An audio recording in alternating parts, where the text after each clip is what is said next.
আমরা তিনজন বাংলাদেশের তিন প্রজন্মের তিনটা পাসপোর্ট নিয়ে আপনাদের সামনে দাঁড়িয়ে আছি। আজকে এই তিন প্রজন্মের পাসপোর্ট নিয়ে আপনাদেরকে গুরুত্বপূর্ণ তথ্য দিব। অনুরোধ থাকবে ভিডিওটি শেয়ার করবেন, অনেকেরই উপকারে আসবে।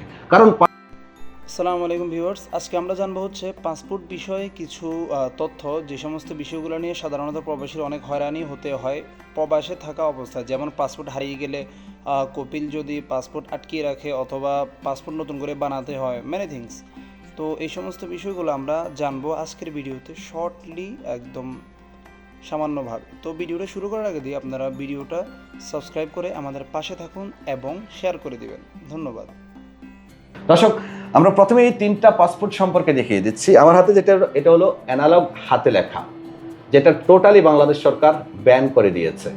হাতে লেখা পাসপোর্ট কিন্তু সরকার ব্যান করেছে অনেক আগে। তারপরে বাধ্যতামূলক করেছিল আমাদের জন্য এমআরপি দ্বিতীয় প্রজন্মের পাসপোর্ট, যেটাও এখন ধীরে ধীরে বাজেয়াপ্ত হচ্ছে, বন্ধ হচ্ছে, ই পাসপোর্টে চলে যাচ্ছে তৃতীয় প্রজন্মে।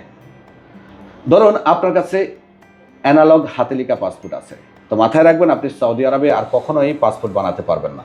দেশে চলে যেতে হবে ট্রাভেল পাস নিয়ে, পরবর্তীতে দেশ থেকে নতুন ভিসা নিয়ে নতুন পাসপোর্ট নিয়ে আসতে হবে। আপনার হাতে এমআরপি পাসপোর্ট আছে, এটা যদি আপনি কোনো কারণে হারিয়ে ফেলেন তাহলে আপনি সৌদি আরবে আরেকটা পাসপোর্ট বানাতে পারবেন। এটার যদি মেয়াদ শেষ হয়ে যায় তাহলে আপনি নতুন করে আরেকটা পাসপোর্টের জন্য আবেদন করতে পারবেন, এমআরপি পাসপোর্ট পাবেন। সৌদি আরব থেকে পাসপোর্ট রিনিউ বা রিইস্যু করা একদম সহজ। মনে করেন আপনার পাসপোর্টের মেয়াদ শেষ হয়ে গেছে, আপনি পাসপোর্ট ইকামা নিয়ে সরাসরি দূতাবাস বা প্রবাসী সেবা কেন্দ্রে গেলে নতুন করে আরেকটা পাসপোর্টের জন্য আবেদন করতে পারবেন। 3 থেকে 4 মাস পরে অথবা 2 থেকে 3 মাসের মধ্যেই পাসপোর্ট চলে আসবে। যদি মনে করেন যে আপনার পাসপোর্টটি হারিয়ে গেছে, হারানো পাসপোর্টও আপনি সৌদি আরব থেকে এমআরপি হলে খুব সহজে বানাতে পারবেন। তার জন্য জেদ্দা অঞ্চল থেকে বানাতে হলে প্রয়োজন হবে আপনাকে একটা রিপোর্ট করতে হবে। জেদ্দা কনসুলেটের সামনে যে অফিসগুলো আছে সেখান থেকে করা যাবে। তারপরে রিপোর্টের কপি, অন্যান্য ডকুমেন্টস, যে ফর্মটি দিবে সে ফর্মটি পূরণ করলে আপনার নতুন একটা পাসপোর্টের জন্য আবেদন কনসুলেট গ্রহণ করবে। রিয়াদ অঞ্চল থেকে যদি আপনি হারানো পাসপোর্ট বা আপনার কপিল আপনার পাসপোর্ট আটকিয়ে রেখেছে সেক্ষেত্রে বানাতে চান, তাহলে আপনাকে যেটা করতে হবে, একটা জাওয়াজাতের প্রিন্ট আউট তুলতে হবে। তারপরে জাওয়াজাতের প্রিন্ট এবং আপনার সাথে থাকা ডকুমেন্টসগুলো নিয়ে সরাসরি দূতাবাসে যাবেন অথবা প্রবাসী সেবা কেন্দ্রে যাবেন, একটা লস্ট পাসপোর্ট বানানোর জন্য আবেদন করতে পারবেন। আর খরচের বিষয়টা অনেকে জিজ্ঞেস করেন। সাধারণ কর্মীদের 125 রিয়াল সরাসরি দূতাবাস থেকে বা কনসুলেট থেকে বানালে। এবার আসুন মহাবিপদ নিয়ে আলোচনা করি। ই পাসপোর্ট।